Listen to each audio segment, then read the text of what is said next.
Okay, Peter. So some people may wonder how, if you're blind, you can enjoy the races as you so obviously do. How do you get the experience yourself? What is it about the races? Well, most of my racing experience is based on Cheltenham. I have been to Newbury several times and Sandown and everything, but so I would prefer to talk about Cheltenham. And two things I'd like to say. Number one, Cheltenham now are very good, and if you're a disabled person, you can obtain a free carer's badge to accompany you round the course, which does help with expense considerably. And the second thing I'd like to compliment Cheltenham on is they have Cheltenham radios, which are minute little things that just clip over the side of your ear, and you have a little switch and you just switch it on, and it is fantastic. It gives you a full commentary on what's happening. You get previews of the races from people in the paddock and everything, and that's a great thing that Cheltenham does. But as for enjoying it, through the experiences I referred to earlier, that my dad was a huntsman in Ireland, we knew people connected with the Magnier family, in fact the mother of the Magnier family. And anyway, we got invited to the Coolmore box one day, Barbara's brother and we went there for 2 seasons, and it was lovely enjoying their hospitality, and they were great to us and had meals and drinks and everything. But Barbara's brother and I used to extricate ourselves from the box because the atmosphere's not there. The atmosphere's down where the bookmakers are, where the horses are going around the paddock, and that's where the atmosphere of a course is. And we used to, excuse ourselves because we didn't want to be up in the box, even though I must admit one of my great racing memories was when Dawn Run won the Gold Cup, and I was in the Coolmore box at the time, and they went absolutely spare. And I can't say I blame them for that, because it was a momentous moment in racing history. And I say prefer to be down on the course. I met some of the nicest people in my life down there, a gentleman which racing people will know called Freddie Williams. And he used to take these mammoth bets, particularly famous from McManus. And he used to always make time for my daughter and I to put our little £5 bets on, because that's all I ever put on a horse. And he always made time, no matter how big the crowd round him was. And when my granddaughter went to the races for the first time in her pram, we walked away from Freddie's pitch, and lo and behold, he'd put a £20 note in our granddaughter's pram, which was very nice of him. And when, unfortunately, Freddie died of the heart attack, because of all the kindness he'd shown to our family, for example, giving a canteen of cutlery for my daughter's wedding, and so on and so forth. He'd always been so good to us that when Freddie died, we felt duty bound to contact Julie, which we managed to do through a restaurant in Glasgow. And we've now been friends with Julie, who does exactly the same for us at her pitch, and is very kind to the children. And we've been out with for meals and everything with Julie and her husband Kevin. I think I can say they've become good friends of ours, and they certainly do help the enjoyment of Cheltenham. But there is nowhere like Cheltenham. There's only 2 places where God lives. One is at Cheltenham and the other one is at Old Trafford, Manchester. So going back to Cheltenham, Sorry, I shouldn't have said that.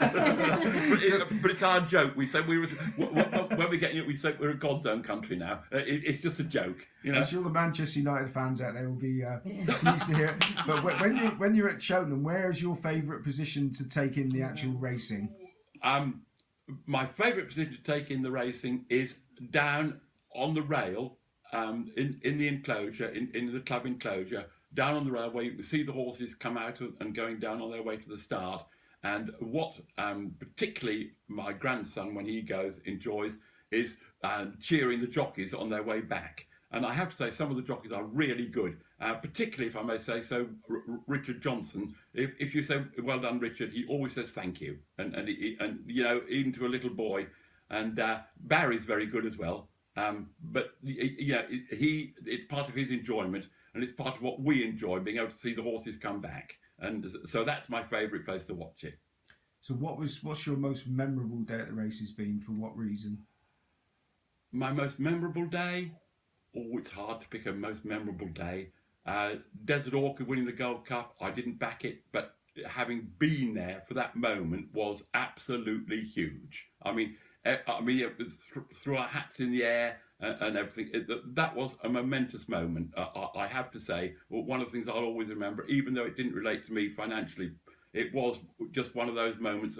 And I think sometimes if you love a sport or horses, you can supplant your own personal interest into the joy and the experience of other people's successes.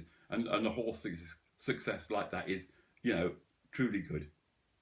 Watch a lot of racing on the TV, I understand, and you did quite surprise me when we were chatting earlier. Some people like him, some people don't. Who your favourite is on the telly? Can you share that with us and why? I like two people. I like Ian Bartlett as a commentator. I think he tells you the positions of the horses very well, and unlike a lot of commentators, he doesn't get ridiculously excited too early. I think he's a very good commentator. And as for TV personality, I'm sorry, I love Matt Chapman. He is absolutely amazing because, like or loathe him, he is a man of opinions. He's a man who makes me laugh, and I think he contributes particularly a lot to the At the Races channel. And even when he's on ITV now, he's a character, and his love of an individual horse is amazing, and he pins his colours to the mast. There's no halfway house with Matt.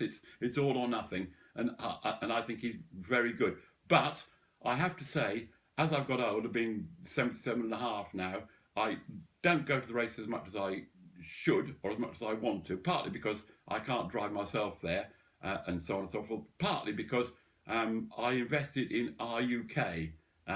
Which is another race, which is fantastic because even though you might not be able to spend every hour watching it, the fact they have the replays in the evening means, and again, referring to my little computerized machine here, I watch that often on my own, and I can make notes what they say about the horses and who they think ran a promising race, even though it was only fourth. And all that goes in my little braille book. So RUK give me hours of satisfaction. So how many hours a day would you spend studying or putting the form in? Ooh, hours a day. Perhaps some days, none. Other days, like, for example, particularly on Saturday and Sunday nights when there's the big racing in England and Ireland on At the Races, which I record as well, I can spend 3, 4, 4.5 hours watching it and going over all the racing that's happened that day and making my notes on what's happened. And then I might spend another hour during the week at least, probably with Barbara, writing out all the results, the actual results, allied to the information I've put in for myself about individual horses that might have been down the field placed but ran a very promising race or made a bad mistake 3 out when they were leading, all of which you only get by watching the replay, because at the time you're watching the race, you're often too involved with your own horse that you may have backed or you like, and so you need to watch it back in cold blood to get the true perspective on what the race is. So do you take any interest in all-weather racing and flat racing? No. All-weather racing doesn't interest me at all. Flat racing is too much a lottery on where you're drawn and whether you get a quick start and left half a length and God knows what. No, it doesn't interest me at all. I mean, because it's horses, if it's Saturday afternoon, I'm not doing anything else, I will watch it, but I wouldn't go out of my way to watch it. You had to cut there, Peter, because you took a bit of persuading. But with Barbara's help, you're going to tell us about your worst stage racing, if there can be one. Well, I think in many people's annals of their sporting life, I think this one might go down with quite a few. Crisp, losing the Grand National. When you think that horse gave £23 to a horse that won the Grand National 3 times, that he led all the way, and it was only a 2-mile champion, and he jumped those fences like no one ever has or probably ever will. Well, they can't now because they've been modified. But he was absolutely sensational, and to get caught in the last 50 yards was absolutely heartbreaking. Heartbreaking, it really was. Not necessarily because you backed it, but for any lover of horse racing, that was just sensational. And even now they play it every time the Grand National comes around because everybody knows that was a historic race. So, any other happier national memories, Peter? Well, one, I made a complete fool of myself, which is not unusual, but I did again. And in about 1959, it must have been, yes, we went to Kempton Park, as I said we used to on Boxing Day, and my Uncle Arthur had 4 winners at Kempton on that day, one of which was Oxo in a 2.5 mile chase. Well, through the hunting field and everything, as I say, my family knew several people, and one of them was Willie Stevenson, the very famous trainer. And we were talking to him coming off the course, and this man came up to me and said, "What about Oxo for the Grand National and your uncle ride him?" I said, "That horse has got no chance. He'll never stay the trip. He's got absolutely no chance whatsoever." And this man walked away, and Willie Stevenson turned around to me and he said, "Peter, do you know who that was?" And I said, "No." And he said, "It was the owner of Oxo." I said, "Oh dear." So